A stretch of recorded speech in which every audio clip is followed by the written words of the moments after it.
রূপে গঙ্গা তীরে করে রঙ্গম। বৃন্দাবন ঠাকুর বলছেন যে আমি কোন প্রকার এই রূপ মাধুর্যের উপমা দিতে কোনো কিছুই আমি দেখতে পাচ্ছি না, তবে একটি বস্তু সাক্ষাৎ দাপর যুগে ভগবান কালিন্দীর তীরে, যমুনার তীরে ভগবান শ্রীকৃষ্ণ যেভাবে বিরাজ করেছিলেন গোপবৃন্দ পরিবেষ্টিত হয়ে, ঠিক তদ্রূপ এখানেও পড়ুয়া বর্গ পরিবেষ্টিত হয়ে ভগবান শ্রীকৃষ্ণই সেই গৌর হরি রূপে দ্বিজ রূপে এখানে বিরাজ করছেন। নিতাই গৌর প্রেমানন্দে। গঙ্গা তীরে যে যে জনে দেখে প্রভু মুখ, সে পায় অতি অনির্বচনীয় সুখ। দেখিয়া প্রভুর তেজ অতি বিলক্ষণ, গঙ্গা তীরে কানাকানি করে সর্বজন। একটি সৌন্দর্যময় কিছু দর্শন করলে পরস্পরের কানাকানি কথোপকথন তো হয়। তারপরে কেহ বলে এত তেজ মানুষের ন হয়, কেহ বলে ব্রাহ্মণ বিষ্ণু অংশ হয়, কেহ বলে বিপ্ররাজা হইবে গৌড়ে, সেই এই বুঝি এই কথন না নড়ে। রাজ চক্রবর্তী চিহ্ন দেখিয়া সকল, এই মত বলে যার যত বুদ্ধি বল। পরস্পরে কথোপকথন বলছেন, এই মনে হয় পরবর্তী গৌড়ের রাজা হবে, কেউ বলছেন এই সাক্ষাৎ বিষ্ণুর অংশ, ইত্যাদি ইত্যাদি। সময় কত হয়েছে দেখাই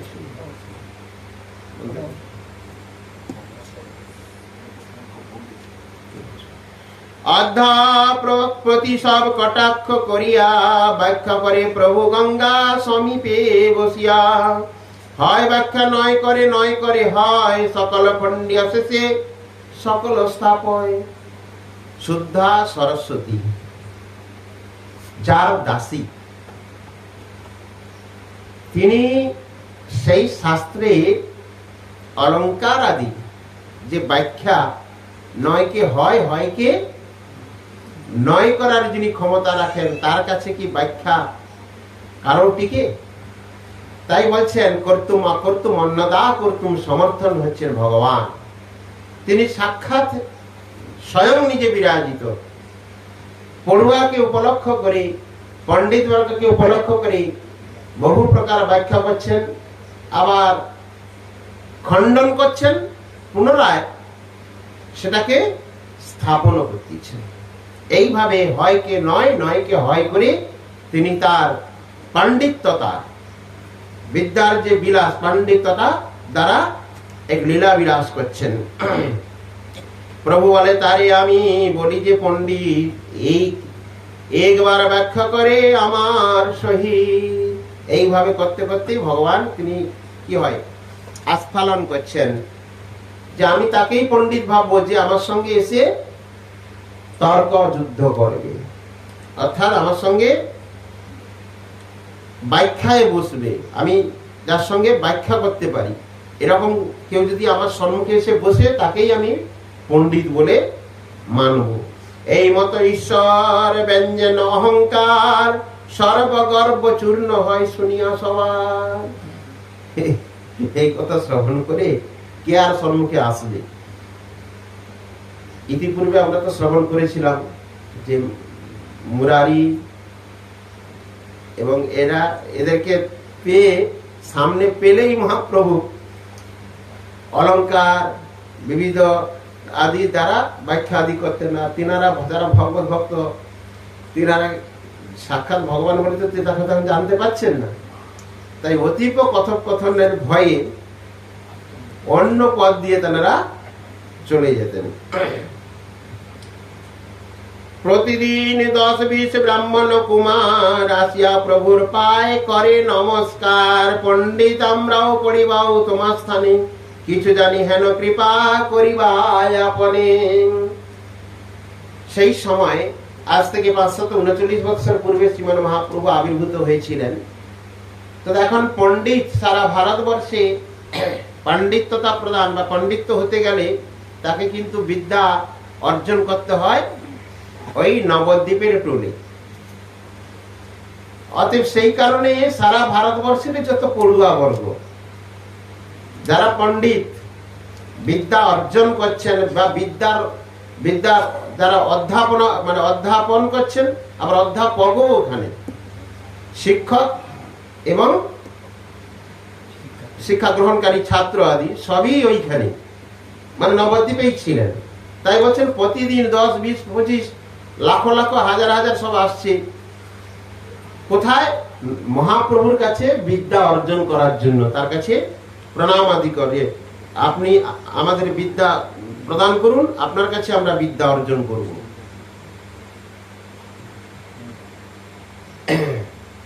পণ্ডিত আমরাও পড়িবা তোমার স্থানে, কিছু জানি হেন কৃপা করিবা আপনে, ভালো ভালো হাসি প্রভু বলয়ে বচন, এই মতো প্রতিদিন বাড়ে শিষ্যগণ। মানে শাস্ত্রী ব্যাখ্যা করতে কি বলেছেন না, অযুত শিষ্যগণ মহাপ্রভু।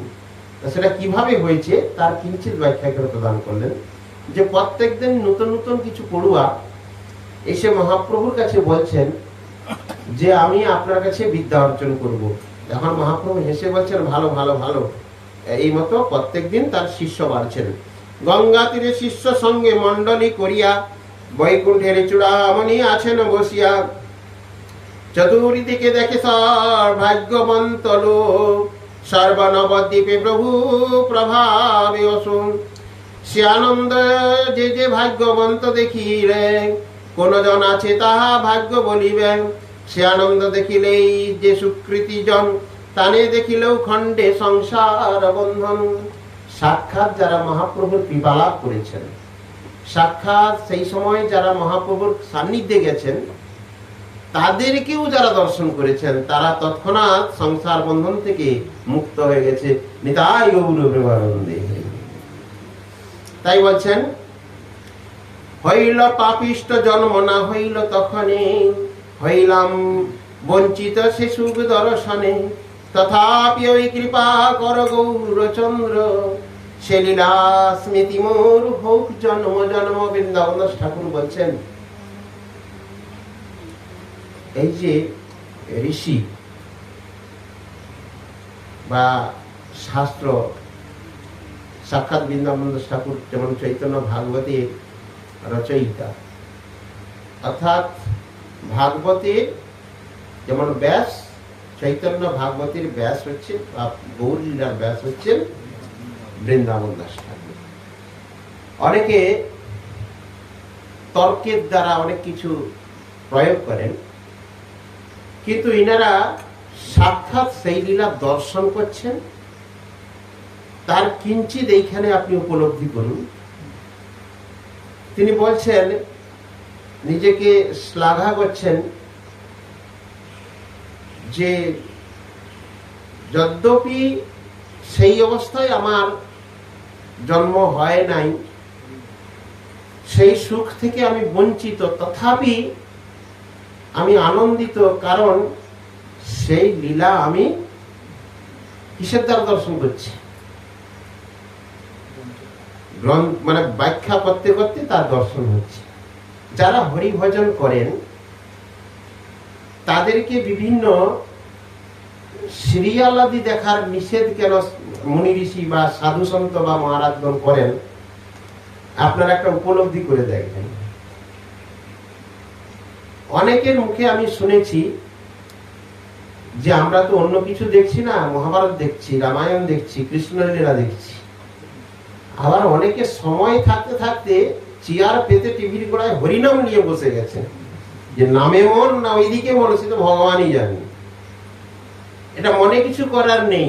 এই জিনিসগুলো তুলে ধরছি তার কারণ হচ্ছে, আপনি কৃষ্ণলীলাও দেখুন, আর মহাভারত দেখুন, রামায়ণ দেখুন, ওখানে লীলা চরিত্রে যারা অভিনয় করছেন তারা কিন্তু কেউই ভগবত ভক্ত নয়, বেশিরভাগই ভগবত ভক্ত নয়। তারা তামসাচ্ছন্ন, তারা রামচন্দ্র সেজে গেছে। সেই রামের স্মরণ করে আপনার কি হবে?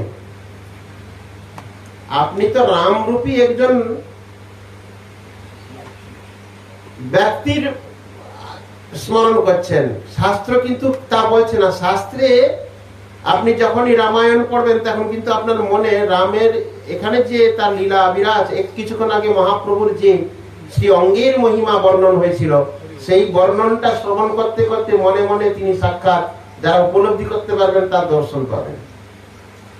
আর আপনি যদি ওই রূপ ধারণকারী কোনো ব্যক্তির কোন লীলা অভিনয় দেখেন, তৎক্ষণাৎ কিন্তু ওর স্বরূপটা আপনার হৃদয়ে ভেসে উঠবে, তাতে আপনার মঙ্গলের চেয়ে অমঙ্গল নেই।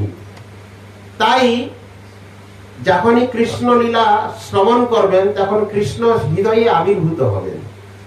রাম লীলা যখন আপনি স্মরণ করবেন, শ্রবণ করবেন, কীর্তন করবেন, তখন তিনি সাক্ষাৎ আবির্ভূত হবেন হৃদয়ে। যদি এইগুলো না দেখে থাকেন আর এই সমস্ত জিনিস যদি আপনারা দেখেন, তাহলে ওই তামসচ্ছন্ন লোকেরা স্বরূপ আপনার হৃদয়ে জাগ্রত হবে, যেখান থেকে আপনি ভক্তিপথ থেকে বঞ্চিত হবেন। তাই সবসময় শাস্ত্রের দ্বারা দর্শন করতে হয়েছে। আর এখানে বৃন্দাবন দাস ঠাকুর সাক্ষাৎ এই লীলা দর্শন করে তিনি বর্ণনা করছেন। তাই এখানে বলেছেন, হইলাম বঞ্চিত, হইলাম পাপিষ্ট, হইল পাপিষ্ট জন্ম না হইল তখন, হইলাম বঞ্চিত সে সুখ দর্শনে, তথাপি ওই কৃপা কর গৌরচন্দ্র, সে লীলা স্মৃতি মোর হোক জন্ম জন্ম। এইভাবে ভগবানের সেই লীলা আমরা যত শ্রবণ করব, কীর্তন করব, তত আমার হৃদয়ে স্মরণ হবে। শ্রবণ কীর্তনের দ্বারা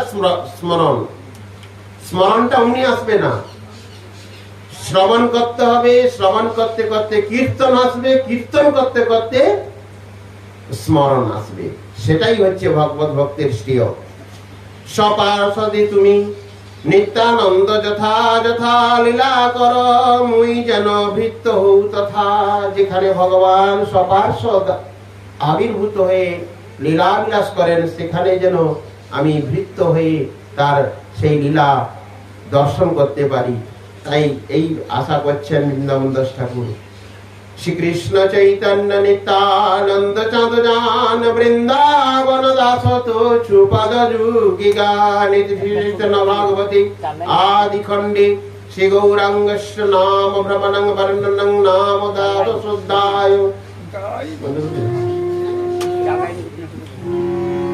আমরা বিস্তারিত অন্য কোনো ব্যাখ্যায় যাওয়ার আমাদের সময় নেই। আমরা গ্রন্থ থেকে শ্রীমান মহাপ্রভুর অমৃতময় লীলাময় শ্রবণ করলাম, সময় অনেক হয়েছে, আমরা এরপর কীর্তনে যাব। ওম যদক্ষরং পরিভ্রষ্টং মাত্রাহীনং চ যদ্ভবেৎ পূর্ণং ভবতু তৎসর্বং তৎপ্রসাদ জনার্দন। বংশাকল্পতরুভ্যশ্চ কৃপা সিন্ধুভৈব চ পতিতানাং পাবনেভ্यो বৈষ্ণবেভ্यो নমো নমঃ। অপরূপ চাঁদয়ুগল নদিয়া পুরে, তিমির নাহি রে ত্রিভুবন। অপরূপ চাঁদয়ুগল নদিয়া পুরে, তিমির নাহি রে ত্রিভুবন। মমন্তে অখিল জীবের